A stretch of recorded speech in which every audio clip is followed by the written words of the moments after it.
Hi guys, job career Marathi आपल्या YouTube चॅनलवर सर्वांचे स्वागत आहे। तर आता MST CETची PCM ग्रुपची एक्झाम ही स्टार्ट झालेली आहे। तर CET सेल काय करते की जे मागच्या वर्षीचे क्वेश्चन्स असतात बहुतेकदा त्यांना रिपीट करते किंवा त्याच पॅटर्नमध्ये क्वेश्चन्स विचारते।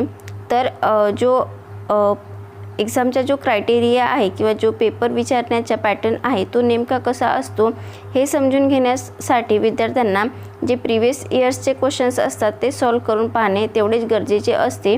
तर या व्हिडिओमध्ये मी तुम्हाला 2020च्या म्हणजे 2020 मध्ये जी MST CET झालेली होती तेथील 12 ऑक्टोबर 2020च्या फर्स्ट शिफ्टच्या PCM ग्रुपचा पेपर हा PCM ग्रुपमध्ये कोणते क्वेश्चन्स आलेले होते हे या व्हिडिओमध्ये सांगितलेले आहे। आणि या व्हिडिओमध्ये मी फिजिक्सचे क्वेश्चन्स हे सांगितलेले आहे। तर या व्हिडिओला शेवटपर्यंत पाहाल तर सर्वात अगोदर पहिला क्वेश्चन्स आलेला होता की the potential difference that must be applied across the parallel and series combination of 3 identical capacitors is such that the energy in them becomes the same. The ratio of the potential difference is parallel to the series combination is. अशा प्रकारचा हा questions आलेला होता आणि याचे 4 options होते। तर पहिला ऑप्शन्स होता 1/4, दुसरा ऑप्शन्स होता 1/6, तिसरा ऑप्शन्स होता 1/3 आणि चौथा ऑप्शन्स होता 1/8। आणि या चारही ऑप्शन्सपैकी जो करेक्ट ऑप्शन्स होता तो होता सी नंबरचा म्हणजेच की 1/3। तर तसाच जो दुसरा क्वेश्चन्स आलेला होता तो होता की the unit vector AI + BJ is perpendicular to the I + J the value of B is. तर याचा ऑप्शन ए होता की +1/√3, बी ऑप्शन्स होता -1/√3, सी होता ऑप्शन +1/2 आणि डी ऑप्शन्स होता -1/√2. आणि या क्वेश्चनचा जो करेक्ट ऑप्शन्स होता तो होता डी म्हणजे की -1/√2. तसेच जो तिसरा क्वेश्चन्स आलेला होता तो होता की फिगर शोज दॅट. तर अशा प्रकारची फिगर आलेली होती बघा, पूर्ण फिगर बघा ही. तर figure shows 3 forces vector F1, vector F2 and vector F3 acting along the sides of an equilateral triangle. If the total torque acting at point O म्हणजे की center of the triangle is 0, then the magnitude of vector F3 is. तर याचे options होतं F1 - F2 /2, बी option होतं F1 - F2, C नंबरचे options होतं F1 + F2 आणि D नंबरचे ऑप्शन होतं F1/F4. आणि या क्वेश्चन्सचा जो करेक्ट आन्सर होता तो होता सी नंबरचा म्हणजेच की F1 + F2. तर तुम्ही हा व्हिडिओ शेवटपर्यंत पहा कारण या व्हिडिओमध्ये मी जे क्वेश्चन्स आलेले होते ते क्वेश्चन्स पूर्ण सांगण्याचा प्रयत्न केलेला आहे। तर 4 नंबरचा क्वेश्चन्स आहे की a pipe open at one end has length 0.8 meter. At the one end of the tube, a string 0.5 meter long is vibrating in its first overtone and resonant with fundamental frequency of pipe.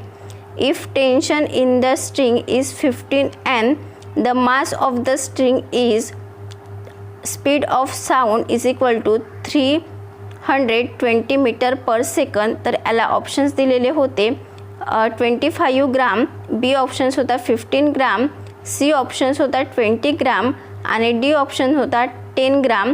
तर या सर्वांपैकी जो correct option होता तो होता D नंबरचा म्हणजेच की 10 ग्राम. तसेच जो 5वा क्वेश्चन्स विचारण्यात आलेला होता तो होता की if the dimensions of a physical quantity are given by L to the power M, M to the power B आणि T to the power C, then the physical quantity is. तर ए options होता velocity if A is equal to -1, B is equal to 0 आणि C is equal to +1. तसा जो दुसरा options होता तो होता की force if A is equal to -1, B is equal to 1 and C is equal to -2. तसेच जो तिसऱ्या नंबरचा ऑप्शन होता तो होता की pressure if A is equal to -1, B is equal to 1 आणि सी इज इक्वल टू -2.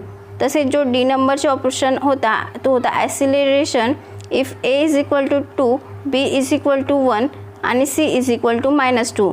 तर या क्वेश्चनचा जो करेक्ट ऑप्शन होता तो होता सी नंबरचा, म्हणजेच की pressure if A is equal to -1, B is equal to 1 आणि सी इज इक्वल टू -2. तर या क्वेश्चन्समधून तुम्ही CET कोणत्या टॉपिकला जास्त वेटेज देते किंवा कोणत्या पद्धतीने क्वेश्चन्स विचारते हे तुम्ही समजून घेऊ शकता. तसेच 5व्या नंबरचा क्वेश्चन्स आहे 2 wires A and B of equal length are connected in left and right gaps of meter bridge respectively. The null point is obtained at 14 cm from left end. Diameters of the wires A and B are in the ratio 3:1. The ratio of specific resistance of A to that of B is, आणि याचे options होते 3:1, B options होता 1:1, C options आहे 6:1 आणि D options आहे 9:1. आणि या क्वेश्चन्सचा correct answer हा सी होता 6:1.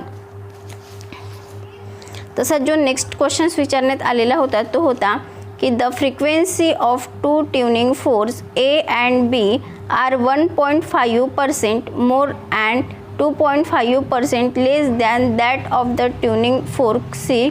When A and B are sounded together, 12 beats are produced in 1 second. The frequency of tuning fork C is. तर आणि याचे ऑप्शन्स दिलेले होते 200 हर्ट्स, B होता 300 हर्ट्स, C होतं 214 हर्ट्स आणि 4 ऑप्शन आहे 316 हर्ट्स. आणि यापैकी जो करेक्ट ऑप्शन्स आहे तो आहे बी, म्हणजेच 300 hertz.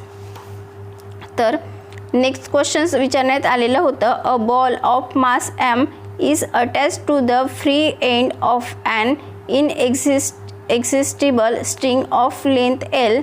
Late T be the tension in the string. The ball is moving in horizontal circular path about the vertical axis. The angular velocity of the ball at any particular instant will be. तर याच्या correct याचे options दिलेले होते √T divided by ml. B options होतं √TL/m. C options होता √ml divided by T आणि D options होता √TM divided by L. आणि यापैकी जो करेक्ट ऑप्शन्स होता तो होता √T डिवायडेड बाय ml.